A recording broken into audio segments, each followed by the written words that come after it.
నాగర్ కర్నూలు జిల్లా ఉయ్యాలవాడలో food poison జరిగిన residential school ను సందర్శించారు హరీష్ రావు. విద్యార్థులతో మాట్లాడారు. భోజన వివరాలు అడిగి తెలుసుకున్నారు. ఆరోగ్య పరిస్థితిపైన ఆరా తీశారు.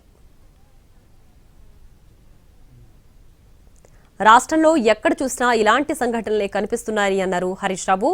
20 నెలల రేవంత్ రెడ్డి పాలనలో 100 మంది పిల్లలు చనిపోయారని ఆరోపించారు. ఇప్పటికైనా ప్రభుత్వం చర్యలు తీసుకోవాలని కోరారు. సీఎం సొంత జిల్లాలోనే పరిస్థితి ఇలా ఉంటే ఎలా అని ప్రశ్నించారు హరీష్ రావు.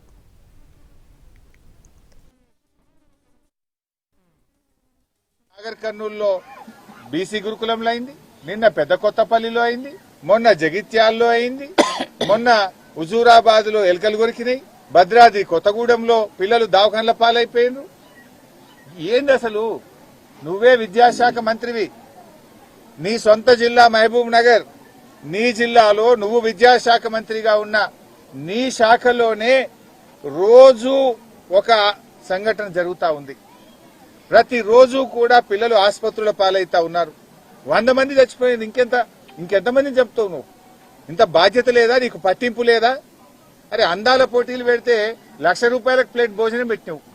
ఈ పిల్లలకు 100 రూపాయలు పెట్టి కడుపు నుండి అన్నం పెట్టే శాతం అయితే లేదా? అందాల పోటీలు జరిగితే అందాల భామలను చూడడానికి 5 సార్లు పోయినావు. మరి ఈ పిల్లలు దవాఖాన్లలో పడుతుంటే ఈ పిల్లల్ని చూడడానికి నీకు టైం దొరకదా? అందాల భామల దగ్గరికి ఉరుకురికి పోయినావు, 5 సార్లు పోయినావు.